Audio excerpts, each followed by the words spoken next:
Welcome to the HCI family of podcasts. We're your source for personal, professional, and organizational growth and development. We share our own original research, explore industry trends, and interview executives and thought leaders from across the globe. Join us for practitioner-oriented content around all things leadership, HR, talent management, organizational development, and change management. Maximize your personal and organizational potential with the HCI family of podcasts. Mosongo Moukwa, welcome to this conversation today. Yeah, thank you. Thank you, John. Thank you. It's a real pleasure to be with you. You're joining us from Chapel Hill, North Carolina. I'm south of Salt Lake City in Utah. And today we're going to be talking about the importance of small moments that build confidence in our lives, in our careers. I think we all know that, there are the aggregate of our lives, are built upon all these small little moments. But a lot of times we focus on the big moments. We focus on the big pivotal, decisions that certainly are important. But we're going to unpack the small things that also matter. Sometimes I hear about, the analogy to, taking a flight from one point to another and, being off even just 1 degree. If I'm flying from here, Salt Lake City to Chapel Hill, if I'm just 1 degree off, then I end up somewhere completely different, right? That small little difference makes a big impact. And the same applies to all of the little decisions that we make, all of the small little moments that happen to us each and every day in our lives. And so, sometimes we get overwhelmed by the big decisions, by the big moments, and we forget that it's even just the little things that really do matter. And so we should live in the moment. We should pay attention to what's happening to us in the here and now, and be mindful and present with what's happening to us. So this is what we're going to explore and discuss together today. As we get started, I wanted to share Songo's bio with everybody. Over his 30-year career in senior leadership positions in R&D and operations with global companies, Mosongo Moukwa, PhD, has helped solve the world's most important innovation challenges. His transformational leadership style has left a legacy of increased profitability and growth at some of the world's top brands, including as Vice President of Global Technology at SG Johnson, Vice President of Global Technology at Right Cold, and Vice President of Technology at Asian Paints. He is currently President at Hathaway Advanced Materials. He is the author of bestseller, Be a Leader of Significance. I could go on. There's so much about you in your storied career. You've accomplished so much, but I'm going to pause there. Anything you would like to highlight by way of your background or personal context before we go on further? Yes. First of all, thank you, John, to have me on your show. And you said it. You said it well there. Actually, my journey. How did I get to this leadership area? So that's really an interesting one, because actually I came into it almost by accident. John, to your listener. So I just finished my PhD, and I took a job with this specialty chemical company in Ohio. So I was excited to be part of the research and development division, and I was actually looking forward to settling into a career in the research. Not long after I started, the VP of R&D called me for a one-on-one meeting, and after a few jokes and so on, he told me, he said, "Well, we would like to make you a manager." So I was actually taken a bit aback, because that's really not what I had in mind. I was dreaming of developing new products, having intellectual property for the company, and so on. So I told him, I said, "Listen, I've never really managed people before." So he said, "No, don't worry, you'll be fine." So all of a sudden, I was a brand new manager with no management experience, and I have to figure out things out. So, when I completed my research work at Northwestern, I expected to work in a lab and design, doing those things. But then all of a sudden, I'm in that position. I did not have any mentoring program or any type of executive coaching like you see today. But I must say that a few people helped me along the way, filling up those gaps. but I was more or less on my own. And then 1 year led to another year. So I learned. I became successful in managing effective organization. I took on different roles, and then I did extremely well there. So throughout everything, actually, I've never regretted being in a leadership role. Yeah, yeah, super interesting.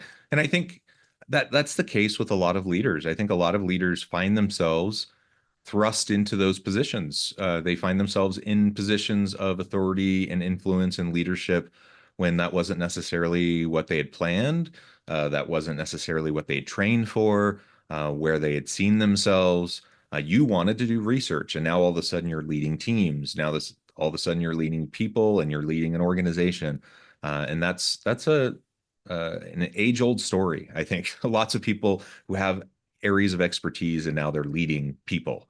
Um, and that's part of the reason why, we see a lot of gaps in leadership because a lot of times we have people that have no training in leadership now leading people. And sometimes we get lucky and people, just have some natural ability. And other times we're not so lucky because people don't have that natural ability. And maybe they're just replicating what they've seen other people do. And that replication just perpetuates maybe bad behaviors or toxic behaviors or unhealthy behaviors, right? And so, the world of like leadership development is so important because it's just messy, and we have this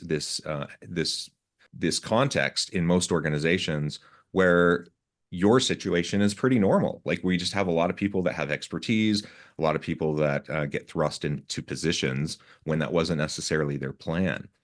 So I appreciate you sharing your situation. And obviously it worked out for you though. And obviously you were successful and you were able to add value to your organizations. And so yours was a story of success and you were able to pass along those successes to others. So that's wonderful. Yeah, yeah, and John, you mentioned earlier something that struck me, which was those small acts I cannot remember exactly how you put it, and I agree with you. In fact, as a leader, there are so many junctures actually during the day where we meet Yeah. people. We meet them at the coffee machine. We meet them in one-on-one. We meet them in meetings and so on. So you have those everyday junctions. Actually, those are opportunities that as a leader you can shape those junctions to be moments that really matter. So you can set the tone actually of the conversation. Rather than saying how is it going, you can say what would you like to do this month? What Hmm. are some of the bright spots in your group? Is there any breakthrough there on some of your activities and so on? So we have really to take advantage of those moments to make them really moments that really matter.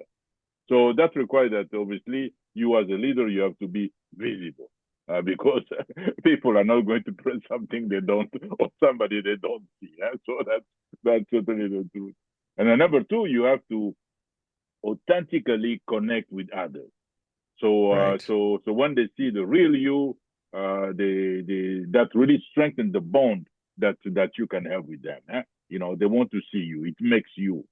So, and then thirdly, you have to ask a powerful question that could put them in that reflective mode at those junctions.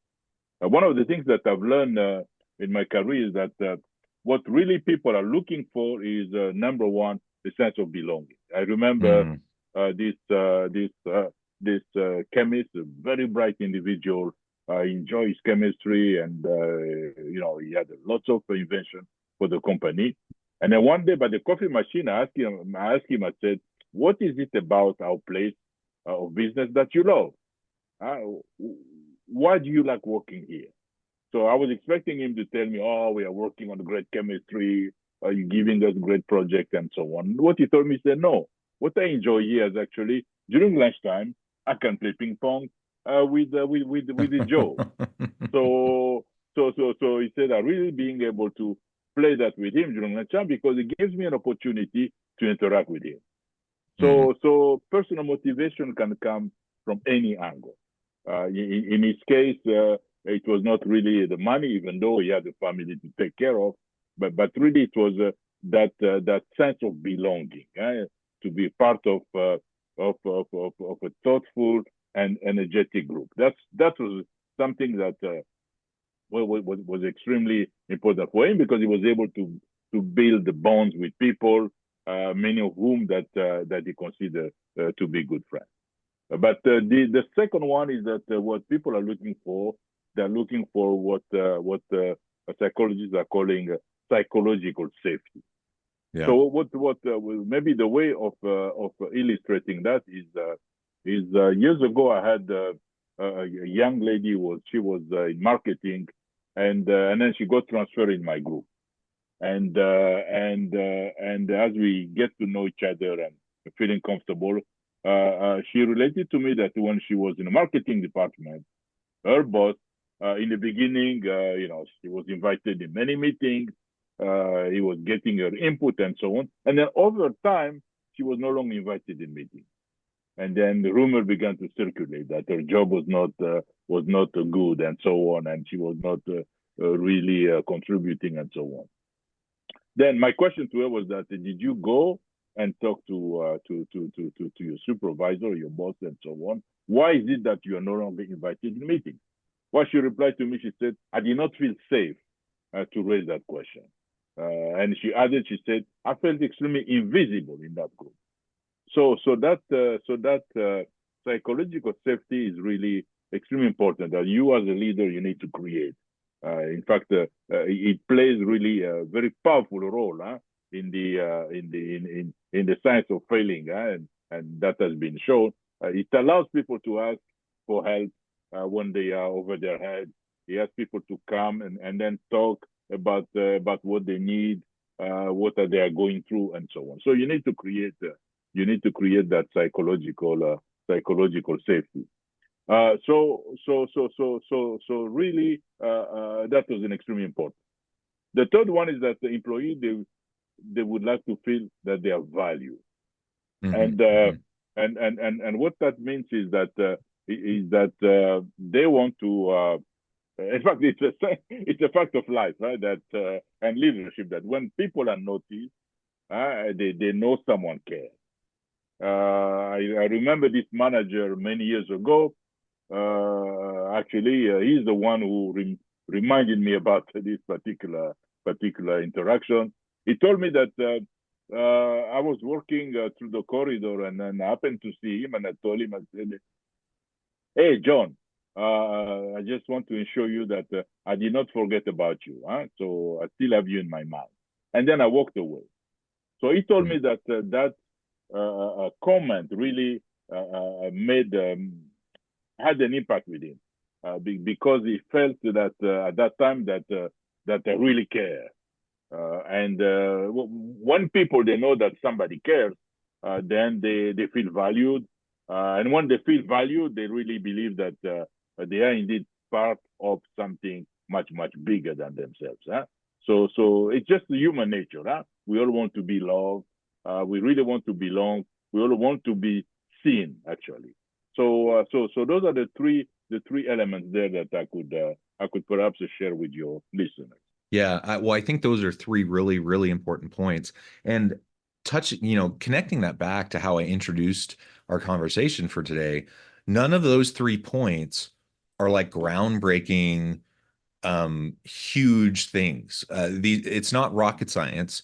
Like Yeah, being an effective leader is doing the small things consistently over time. So if you just show up with your teams, with your people consistently and do those small things and have those moments with your team, you will be more effective. 80, 90% of what it means to be a good leader is just doing what you just said consistently, yeah, effectively in those small moments, right? yeah, Um, yeah, and there will be times where there's big disruption, where there's an emergency, where you have to come in and have like the big leadership moments, and you'll have to come in and do the big motivational speech, or there'll be those times that will happen. And that's that other 10, 15, 20% of the time. But like most of the time, being a good leader and connecting with your people and helping them to perform at their best and to achieve and be motivated and to uh, perform at their highest potential, it's really just doing what you just said. It's developing trust, that psychological safety. It's helping them feel valued and a sense of belonging, and it happens through those small little moments. And I think that's something that sometimes we just miss because we think we have to like swing for the fences every time. We think we have to um, do these big, huge, grand gestures all the time, when really we just have to show up and be present and show people that we care genuinely about them, and that there's mutual accountability and trust there with them. And if we connect with them genuinely as human to human, that goes a really long way in establishing a good rapport and just having a positive environment where we can do good things together in our teams. Yes, John, you said it very well because you need to have what I like to say. You need to have as a leader that persistent curiosity about other people, Yeah. because and you need to look at them. You need to look at individuals as people with their soul, and infinite value and dignity. So that means that you have to Mm, be receptive. You have to be generous. You have to because if you don't talk about little things, how are you going to talk about bigger issues? yeah. So that is extremely important. And that interaction there, what is it through those everyday juncture or one-on-one, I think it gives us also an ability to learn from stories of others, because the stories actually could be revealing, and they showcase things that are important to the individual. I remember I had years ago an exercise with one of the company where I had individual I put them in couples, one interviewing the other about what are those instances where they felt alive, whether it's personally or whether it's in the company, and then asking the employee who was interviewing for him or her then to come to all of us, to the audience, and then relate what he or she heard from the interviewee. So that was extremely powerful because it allowed people to talk about their stories, what really made them alive in a particular moment, whether it's company, whether it's in a personal life. And then that was for us now to learn about them. That was a very powerful exercise, I must say. So it was a tremendous. It was tremendous actually, because the way we have those brief conversation or interview with another person, and we take note, and then we share them. So that helps frame also the conversation. So Yeah. this is another thing that leaders actually could do as well, John. Yeah, well, and you make a really good point, and I just realized something. I used to say, and as I reflect, I realize I haven't been saying it as much often, but I still believe it. It's still core to my philosophy. That as a leader, one of the foundational things you need to do, it's very simple, but you just have to like treat people with dignity and respect. That's a very low bar, like that's a really foundational thing. But if you just Yeah, start by just treating people with dignity and respect, so much of the other stuff takes care of itself. And it's amazing how often people don't get treated with dignity and respect. And yeah, when you're not treated with dignity and respect, of course, you're not going to feel valued. You're not going to feel like you have a sense of belonging. You're yeah, not going to feel a sense of trust, and you're not yeah, going yeah, to feel like you're going to give your all to your organization. You're yeah, not going to be yeah, committed. You're yeah, not going to be loyal. And yeah, so yeah, and if the other thing you just mentioned that I think I just want to double click on for a minute is how important it is. Those big moments, those are pivotal, those are super important. um the pendulum swings, that the big things that are going to impact our businesses, those are huge, those are really important, but we're never going to be able to respond to those well if we haven't first developed the Mhm. relationships, the trust, the capacity to work with our teams effectively in the small moments first. Like if we don't have the ability to do that in the small moments, how can we ever think that we're going to be able to do that in the big moments?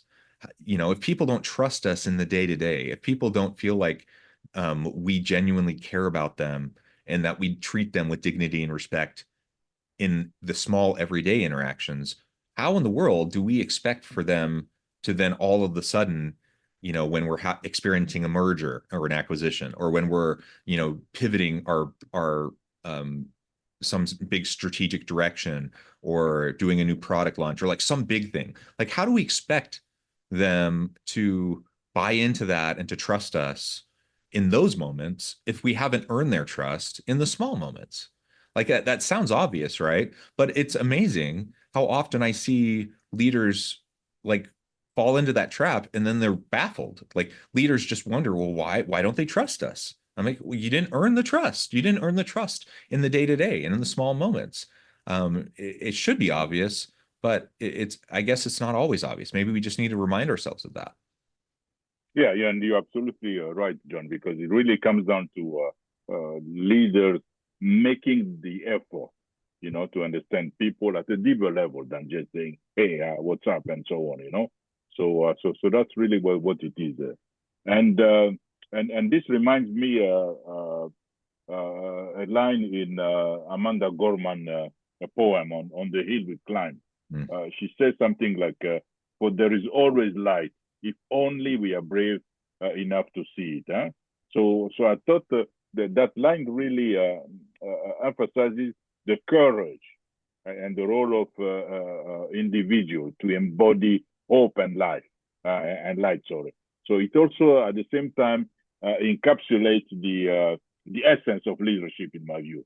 So it tells us that leadership involves not just the recognition of potential and goodness of others, but also the personal commitment for the leader to be that source of light and inspiration for others.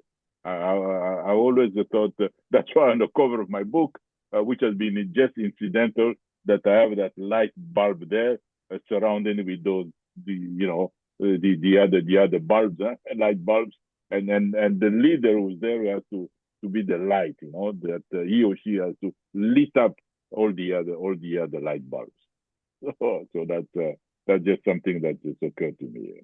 Yeah, yeah, absolutely. So it one other thing I'm thinking about, is I don't think anything we're saying here is like groundbreaking. It's kind of obvious. Yet, I I think it's stuff that people need to be reminded about, and I think everything we're saying are things that I see people not doing all the time.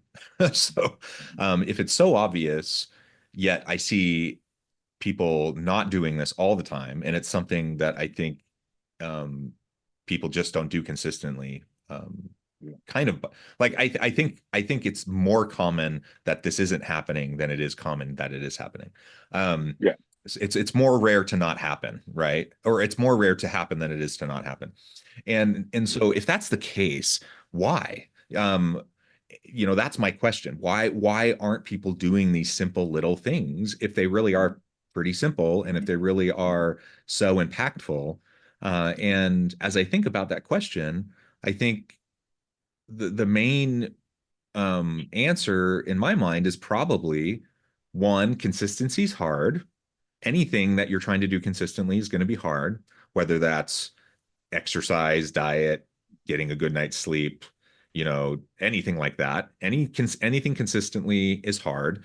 But two, so many leaders are just running around like chickens with their heads cut off, trying to put out fires every day, just trying to like keep the doors open, make payroll, just do all the things that need to happen for the business to run. That a lot of times they just let the simple little things fall through the cracks and they just don't do those things. Um, and does that sound right to you? And if that's the Yeah, yeah, case, no, it does, because actually leadership is a journey. It's a journey of growth and development.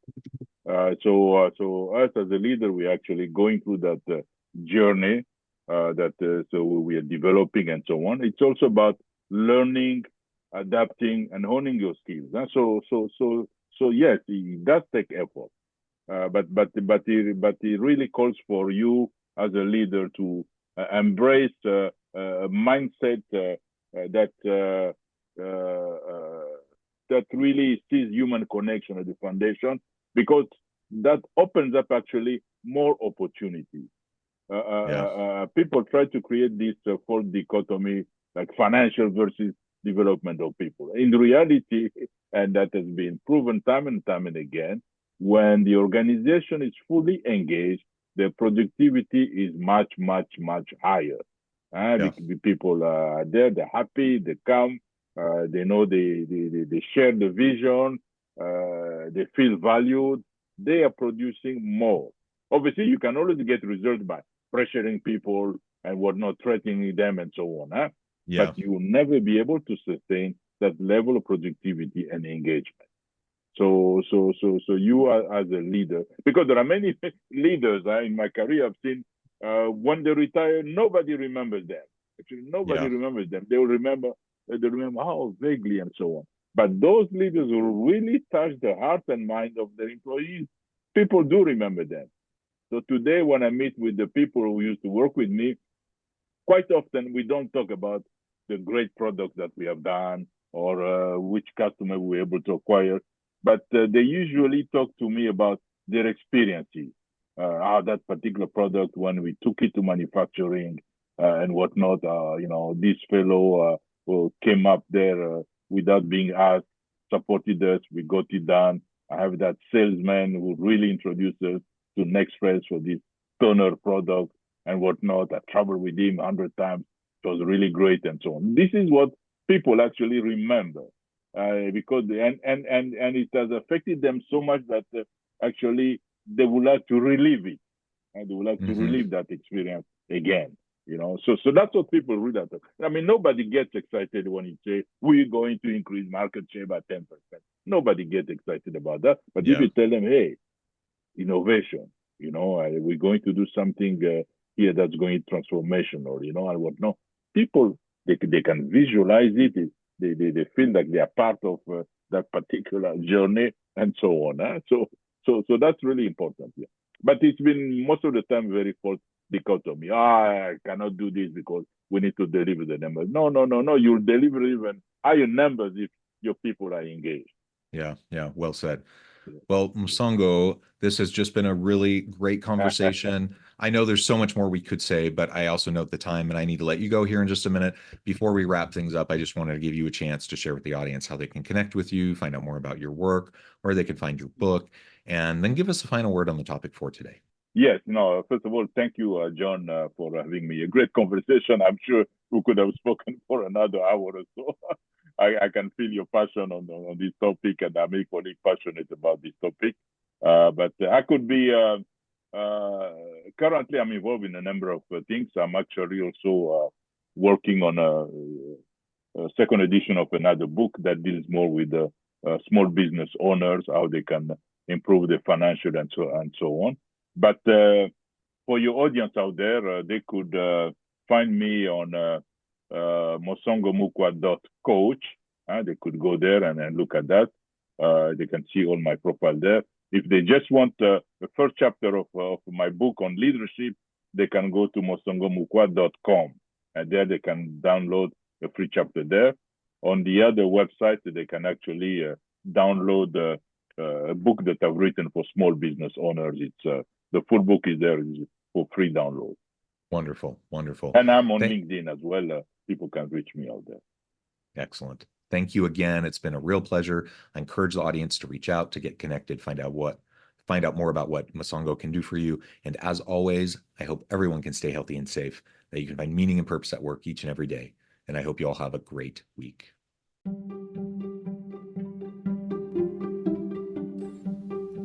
Thanks for joining us for this episode of the podcast. We hope you stay healthy and safe, and please join us again soon.